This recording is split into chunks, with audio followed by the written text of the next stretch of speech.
শালা হাগা আসার সময় পেল না, এই কামের সময় হাগা আসা লাগলো। যা আমরা আবার কাম করবো না, বয় তো। কি রে 2 ঘন্টা বাগলো এখন আর হাগাল না? হ, তাই তো দেখতেছি। ওর হাগা টাগা দিতে গিয়ে কোনো সমস্যা টমস্যা হইলো নাকি? চ দেখে আসি।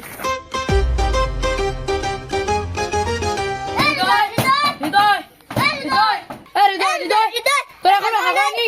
মা এখন সমস্যা আছে, চল দরজাটা খুলে দেখি।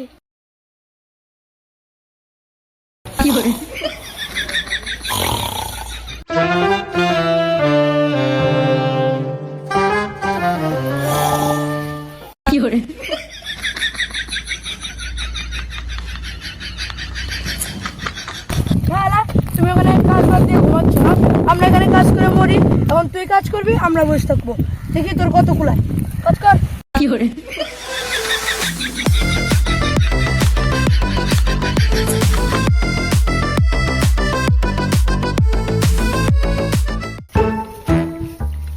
শ্যাম, তোরা কাজ কর, আমি গেলাম। কেন তোর এখন আবার কি হলো? আর আমার বড় একটা সমস্যা হয়েছে, তো তোরা কাজ কর, আমি 5 মিনিটে চলে আসছি। কি রে, 5 মিনিটের কথা কয়ে গিয়ে 3 ঘন্টা পার হয়ে গেল, এখনো আসছে না, ব্যাপারটা কি? মনে হয় সেদিনকার মতো হয়েছে, চল দেখা।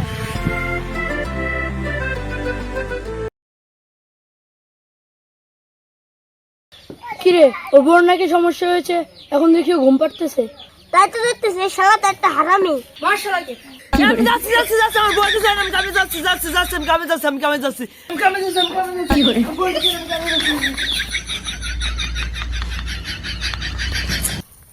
কেন বিজয়, তোর আজকে ওকে তো সমস্যা লাগি রে? ওরে, আমার তো মনে নাই, আমার ছেলের পা ভেঙে গেছে।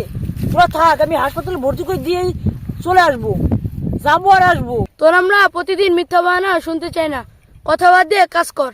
ভাই, আগে যে 2 দিন গেছি না, হে 2 দিন কাজের ফাঁকি দল লাগিয়ে গেছি। আজ আমার ছেলে সত্যি অসুস্থ, তাকে ইমার্জেন্সি হাসপাতাল ভর্তি করা লাগবে। ভাই প্লিজ আমাকে যাইতে দে। ফাঁকি বাস, তো সামনে বাদ দে, তোরা সে যাই হোক তো যাবে দেব না, কথা বলতে কাজ কর। যখন আমার কিছু হয়েছিল না, তখন আমি কাজ থেকে ফাঁকি দেওয়ার জন্য অনেক চেষ্টা করেছি। আজ আমার সত্যি আমার ছেলের হাত ভেঙে গেল, কিন্তু ওরা আমাকে যাইতে দিল না। আমি আমার ভুল বুঝতে পারছি।